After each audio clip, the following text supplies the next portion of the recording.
Hey guys, welcome back to Dark Souls 3.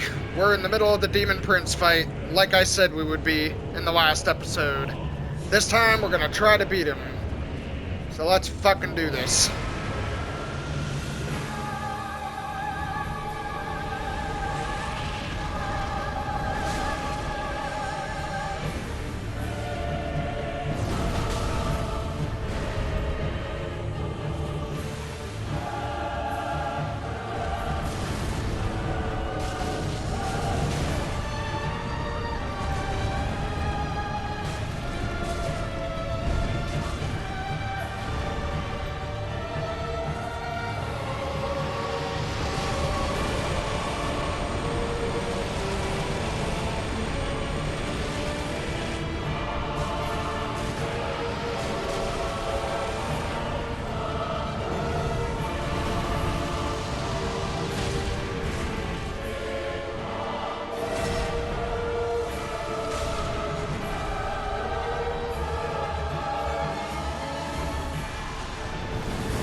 I knew I could do it without help. It's just a tough motherfucker with a lot of health. As you can see, we got 100,000 souls for beating that boss. It is no pushover. There is an optional boss in this DLC that I think is actually probably one of the hardest optional bosses in any Soulsborne game. Frankly, because, well, you'll see when we get to him, but it's ridiculous how tough the optional boss is in the Ring City DLC. Because I mean, it puts the Nameless King to shame. As far as if we're counting DLC, I think the Nameless King doesn't have shit on the boss that's in the Ring City. We'll be getting to him soon enough, though. All right, my controller is starting to piss me off here. I'm literally not even touching it, and my character's like moving around like crazy. All right, let's see what we can make with the soul of the Demon Prince. We can make the Demon Scar, which has decent intelligence and faith scaling. Decent amount of fire damage on it as well. Also has spell buff. I wonder if that means it can be used as a staff or something. But anyway, it does have a pretty neat weapon art, so there's that. And then we can also get Seething Chaos. I think this is actually a pretty good pyromancy, so I'm debating getting this. Yeah. I think I will actually try out Seething Chaos, because I'd like to see how effective that actually is. It only requires one attunement slot too, so that's perfect. Alright.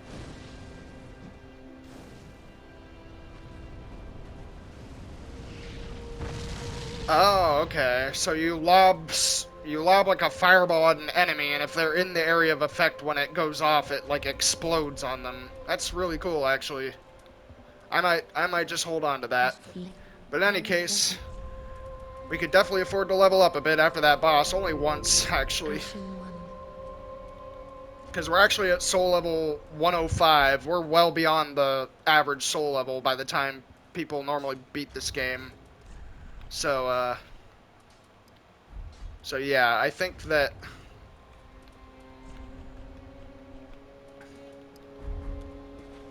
Yeah, I think that, we're probably not going to be getting any more than, like, one level up at a time every time we beat a boss. So, we probably shouldn't expect to get anything out of that. In any case, we did at least level up a bit. I just wanted to get my, Ashen Estus back before we headed out. But I'm definitely going to have to try out the Seething Chaos, because, I haven't actually used it in my normal playthroughs of this game. But I do believe that it is a pyromancy that people use in PvP, so it's probably pretty useful. Here we can get the small Envoy banner. We're going to need that for where we're going. And right here, this little area might look familiar to you. It's pretty much the exact same model as that little ruined building that was right outside Firelink Shrine in the first Dark Souls game. Now, how it actually ended up here, I have no fucking idea. This might just be more like fan service from Software, but in any case, it's a neat little thing to point out there if you played the first Dark Souls game. A little more nostalgia for you, I guess. But when we come out here, we'll have to place this Envoy banner down.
And just like with the undead settlement, these gargoyles will whisk us away to this brand new area that looks absolutely stunning.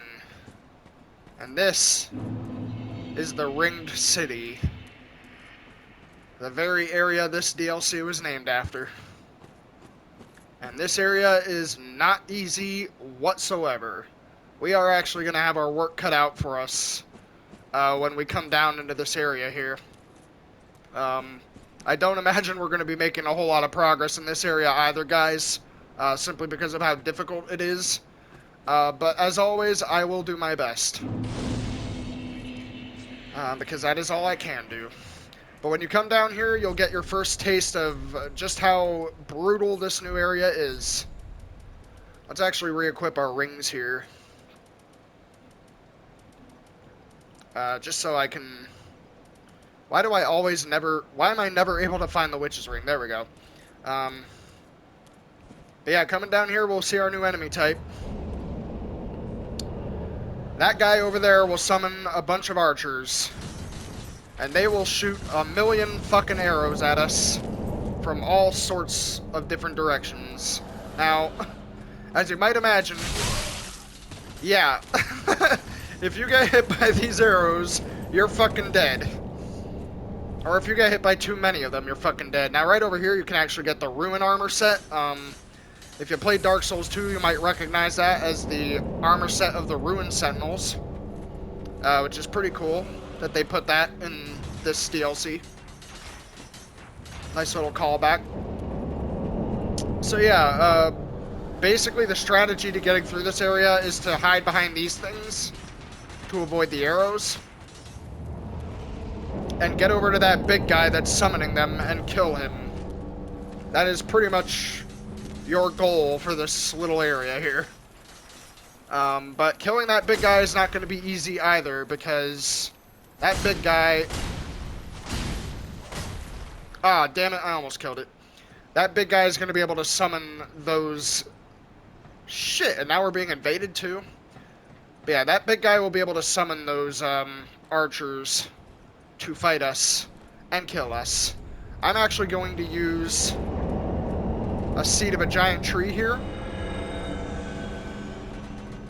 Because that will make the archers attack him.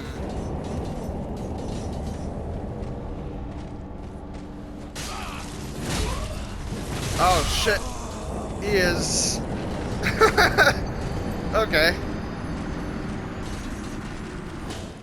Yep, another tryhard. Just like with Irithyll Dungeon, the only types of people that invade in areas where you get killed in one hit by, like, the normal enemies... The only types of people that invade in areas like that are tryhards. There is no other type of person that would invade in a place like this. Like, you're just looking for some cheap, easy kills. And sure enough, he got it, but that's fine. Since that guy killed us, I don't think we're going to be going in Embered form again. Just yet. At least we'll have another shot at this Crystal Lizard. For some reason, they made it so this Crystal Lizard can't actually throw itself off the edge here. I don't know why. Maybe because they didn't want people to just get the materials from it for free. Because it's so close to the edge. But anyway. I tried to show off the seed of the giant tree there. Because if someone invades your world and you use that... What the fuck is this?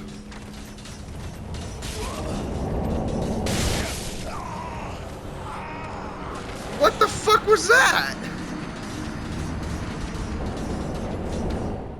Okay, I'm 99% sure my game is glitching out because I have literally never seen that happen before.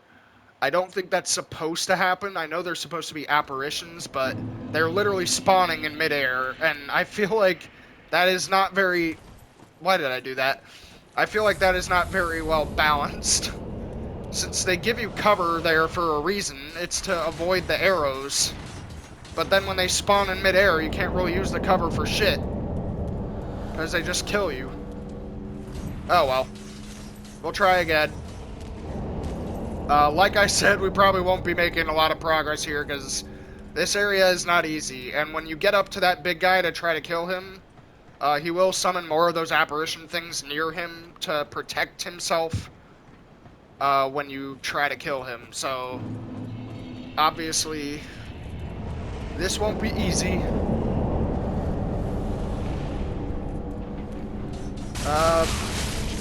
Oh, fuck. Yeah, as you can see, they're respawning those apparitions to protect him. I'm just gonna two-hand my weapon because there really is no point in blocking these guys, because they will break your stamina in one hit regardless.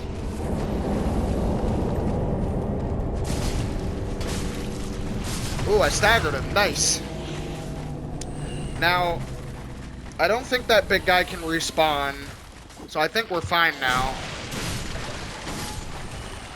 But needless to say, after you kill him, you'll be able to come back through here and loot all this stuff. I don't think it's that important. I think it's just like upgrade material, but nevertheless, you can get it. There is another thing over here, I think, with an item in it that might be useful. I don't recall. Hidden blessing, whatever.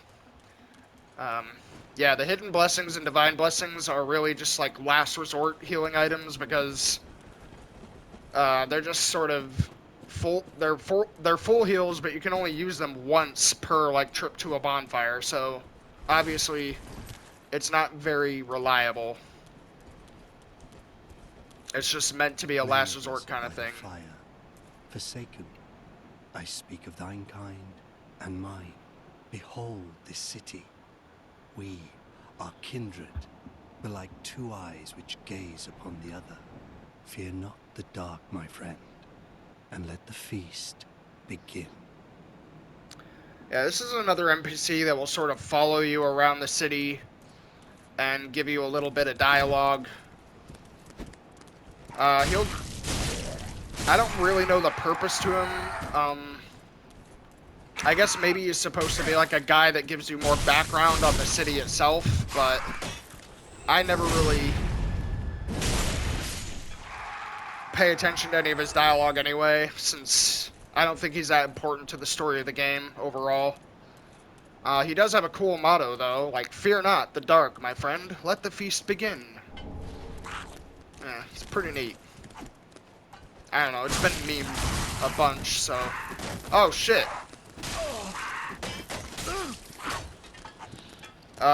This is a lot of enemies. I want to get out of here. Yeah, they can use lightning spears too. They're dicks. Why does a tiny stab with a dagger take half my health? Okay. I don't want to die because the bonfire is right in here. I'm just going to light that real quick and then take care of these annoying motherfuckers.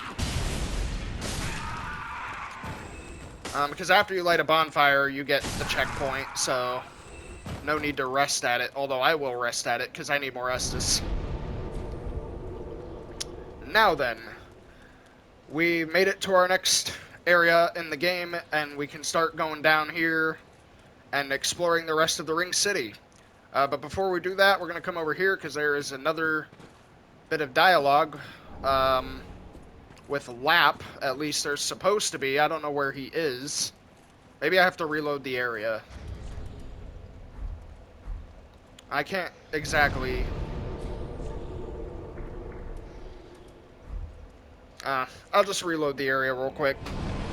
Just to see if he respawns.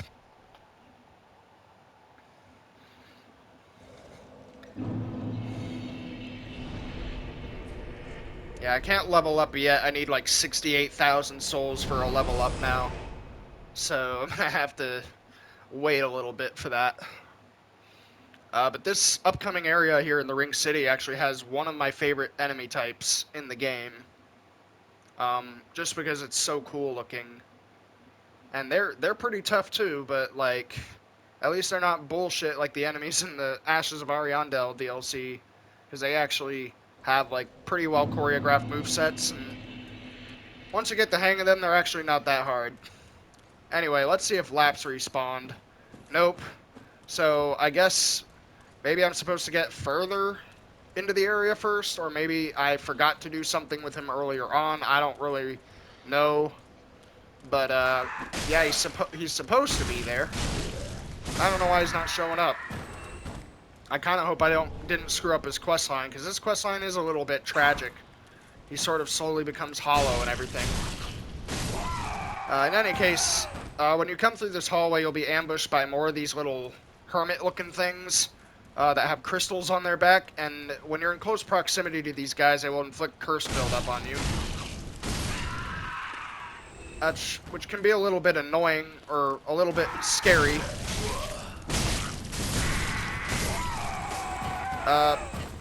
Because obviously if that builds up all the way, it will insta-kill you, so that's something you gotta watch out for. Coming around here, though, we come to my favorite enemy type in this DLC, the Ringed Knight. And these guys are pretty much like the spitting image of, like, Dark Wraiths, but with Dark Souls in the center of their body.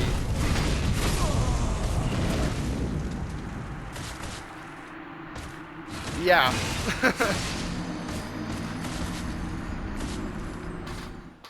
And in case you couldn't tell based on the moveset, yeah, that was pretty much...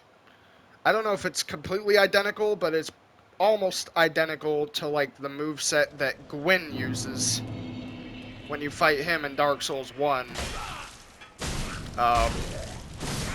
So yeah, they're just really badass enemies. They can imbue their weapons with fire, and they can just absolutely fuck your day up. But in all honesty, once you get used to them, they're not that bad, in my opinion.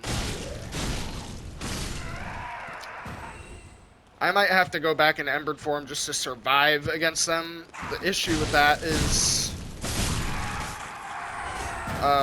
since this is a rather popular invasion spot, I will most certainly probably get invaded again.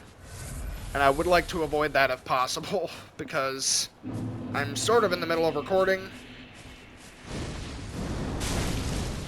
And I don't want to really skip this whole area just to get to the next bonfire. Because exploring this area can be worth your while.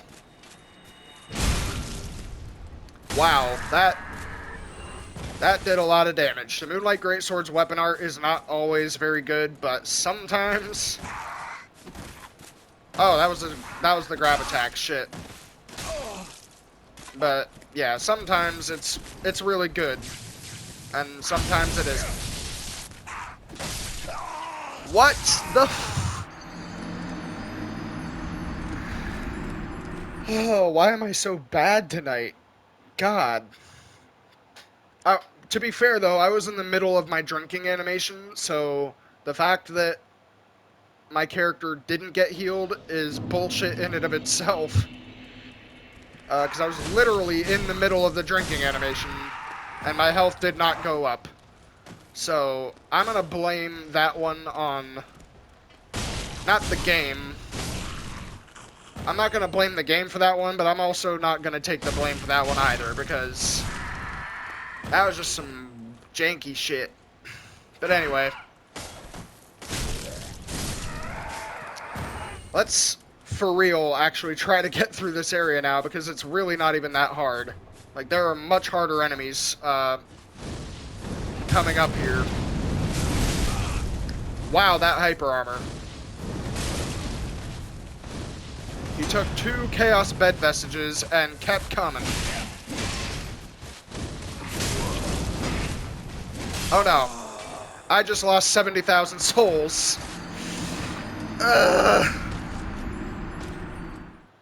For fuck's sake, why is Chaos Bed Vestiges so inconsistent? He ran into it and he took no damage from it. But other time, if I hit them directly with Chaos Bed Vestiges, it does about 300 damage. But when they're running through the Chaos Bed Vestige as I throw it, it only does like 50 damage. I have no idea why it was programmed that way, because honestly, it does not make any sense otherwise.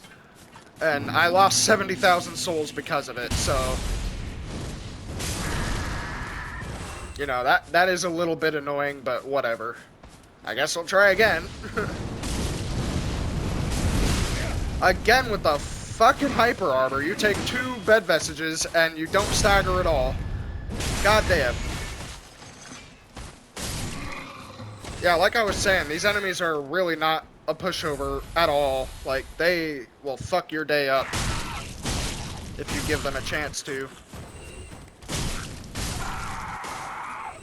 I want to make sure I don't get ambushed by any of these motherfuckers. But now that we're finally done with that area, that was needlessly complicated, we can come through here and fight another enemy type. These hermit-looking things can basically give themselves infinite defense. But once you flip them over on their back like a fucking Koopa, they have absolutely no defense, so you can pretty much insta-kill them. Now, the issue with them is that they will cast a magic at your feet, and if you stay in the magic they cast, it will do rapid damage over time. So finding all these guys and killing them as fast as possible is probably a good idea. Just so you're not getting, like, fucking insta-killed here. But anyway, what you want to do when you enter this room is come onto this beam and then try to drop off the side onto this chandelier here. And then you want to jump into one of these windows. Because if you come up here, you can get yourself an item that you wouldn't otherwise be able to get. Oh, it's just Twinkling Titanite, okay. But you can at least kill another one of those hermit guys. They do have a range on their cast. So, if you leave just one of them alive, they can be a pain in the ass. Because they can affect you with that magic from a very long range. Oh, my fucking god. Okay. I honestly, you know, despite the fact that these enemies are giving me a really hard time, I honestly don't even hate them. Like, they are very well-designed enemies. It's just, I'm getting my ass kicked tonight, and I don't know why. I might just be losing my touch. After beating the Demon Prince, I might have just exhausted all of my skill for the night. And now I'm just sucking ass at literally everything. Which is a little annoying on my end because, you know, I'm recording here and the episode's about to end, and now I've made barely any progress. I kind of feel bad. But I digress.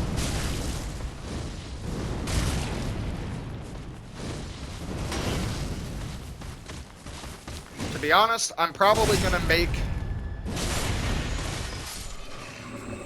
By the time I get to, like, the final area of this DLC, I'm probably going to make it an hour-long episode just so I don't have to, like, spend multiple episodes on the final boss of this DLC or anything. Because the final boss of this DLC, he isn't necessarily difficult. It's just he has a lot of health, just like the Demon Prince. So if I make too many mistakes and I run out of healing items too quickly, I'm pretty much just dead. Like, there's no way to really avoid it. So it's sort of like a battle of attrition more than anything else. In any case, I think we will come back through here, try to redo this area and kill these enemies this time around. And then end off the episode there, because, like, honestly, I don't really want to end off the episode with me getting nothing done. I just feel bad doing that. Anyway, we're gonna come back up here and kill this guy so that he doesn't hit us with his magic while we're down there. We're already getting hit by that other guy that fell down. Yeah, he's in the middle there. I might be able to plunge attack him. There we go. And there's your friend.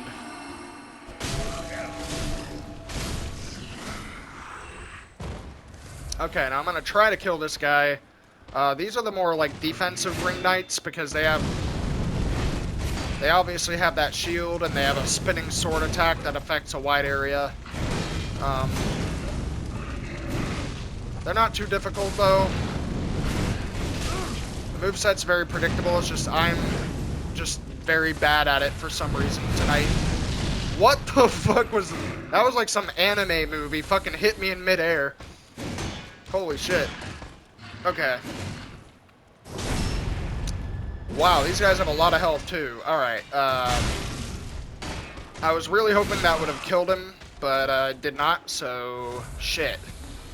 Alright, let me just try to backstab this. Alright, cool, we got him. And, yeah, not gonna go in Embered form, because I'm worried I'll get invaded here. Right through this area, and, yeah, right through this area is another little open area for us to explore, and down through there is another bonfire. Obviously, we don't have enough time to do that in this episode, though, since I kind of wasted a bunch of time being bad at fighting, like, 3 enemies.